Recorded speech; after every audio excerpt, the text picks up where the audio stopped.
All right, so we're gonna do some wheelchair curling daily mobility drills, things that you can do every day.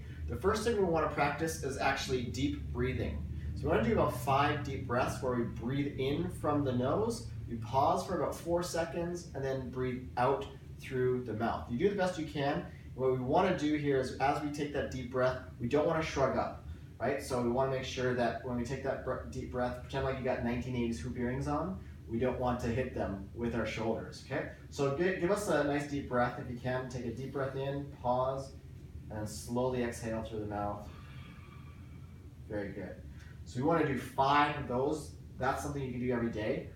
Another benefit to this is, when the game is kind of on the line when you're curling, it's really easy to kind of let your heart race a little bit, and then that can actually throw off your curling, how heavy you throw it. So stop, take those deep breaths now that you're practiced at it, and actually slow your heart rate down, and then you can make a better shot, okay? All right, so the next thing we're gonna do is the IYTWL. It's a shoulder mobility drill, so channel your inner cheerleader, all right? Okay, so the first thing we're gonna do is gonna raise our arms up, and we're gonna make the letter I. Very good, and then bring them back down. Then we're gonna do the letter Y. Very good, bring them back down.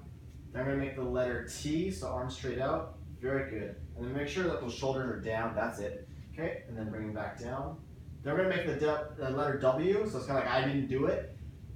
Very good, excellent. Okay, and you feel a stretch there if your chest is tight. So it's a nice chest stretch, which is very good for curlers who, you're this way a lot.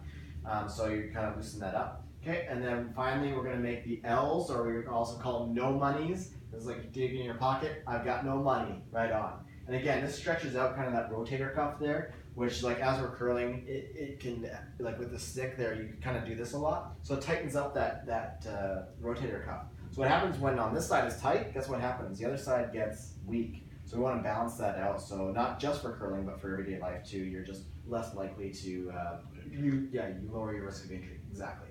Okay, and the last one we're going to do, the third exercise we're going to do is called the bat wings. Okay, so you like lemonade? Sure. Oh, okay, fine. Sure. Fair enough. You like red wine? No. Okay. Grapes. How about grapes? Grape juice. Yeah. Okay. All right. So we're gonna put some grapes between your shoulder blades there. Bring your hands straight out. Okay, and all you're gonna do is try to pull them in towards your armpits there as much as you can. That's it. Squeeze those shoulder blades back there. Very good. Okay, bring them back out. Good. And of course, we want to do this as we breathe. So as you pull back, breathe. Very good. What we're doing here is we're activating the back muscles in between your shoulder blades here. So we can do about 10 repetitions of this guy, and you're strengthening the muscles in your back. We're just getting them activated, right? You want to make sure that stays active, because like I said, in curling and just like, pushing your wheelchair, a lot of the front muscles, your chest muscles and anterior delts, they work a lot, but the back muscles tend not to, and then we end up like this. We want to keep that posture up as tall as possible, so we want to make sure those back muscles are active so we stay up nice and tall, okay? So that's the 3 daily mobility drills that you can do every single day, just for general health, but also it'll help improve your curling performance.